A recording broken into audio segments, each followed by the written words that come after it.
although, you know, you could criticise Glass Menagerie for being a very tragic piece of work, I actually think it's very hopeful as well. And so I think what Tennessee Williams has written is something that, you know, people can take away from what they want. And I love that about it because, you know, the audience can come and see it.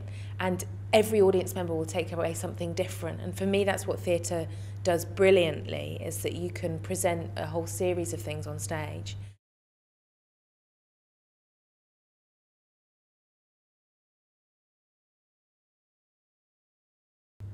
It's a brilliant thing because it's very beautiful, but also a bit pointless as well. I mean, all you can do is look at them, really. And it takes your imagination to take them somewhere else, which I think sort of sums up really what Tennessee Williams is writing about.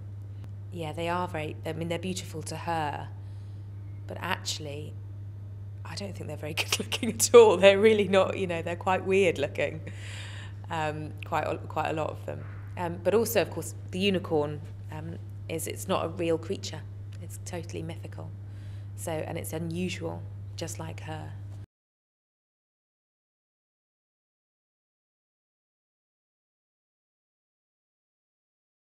For me, it's a personal tragedy more than a representation of the American dream. For me, the personal tragedy is what's really interesting about the play. Although, absolutely, it's arguable that it is a representation of the American dream.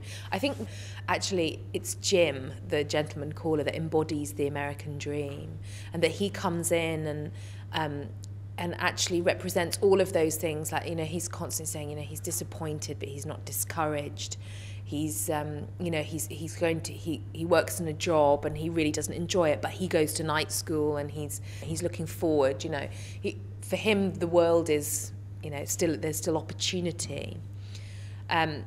Whereas for Tom, he's kind of given up on that idea, you know, and the American dream doesn't work for him. Because I think the American dream, I think everybody sort of remembers it from school, but it doesn't necessarily mean anything to them. Do you know what I mean? But of course the American dream is really important because it's set in the 30s and it's during the Great Depression, and of course they're all sort of, you know, fighting against that. But I suppose I think I can explore in more emotional depth what happens to them personally. And if we can tie those links up and satisfy everybody, then that will be good.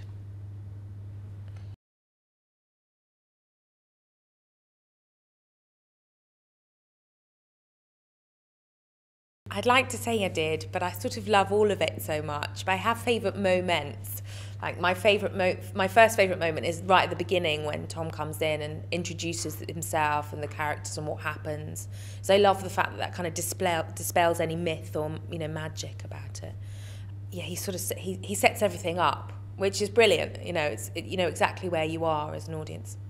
I love the moment later on in the play when Amanda comes in and she's got dressed up in her old party frock that she used to wear when she was kind of a teenager. And of course she looks absolutely ridiculous and like a big sort of lemon meringue. But, you know, her joy of reliving her youth is it's so exciting. And she really takes Laura with her. You can quite understand you know, why she was so charming and such a brilliant kind of Southern belle. And my other moment, I've got three that I'm able to sort of refine it down to at the moment, is the moment when Jim and Laura find a moment of connection. It's so beautiful, and it sort of embodies every hope and desire that both of them have.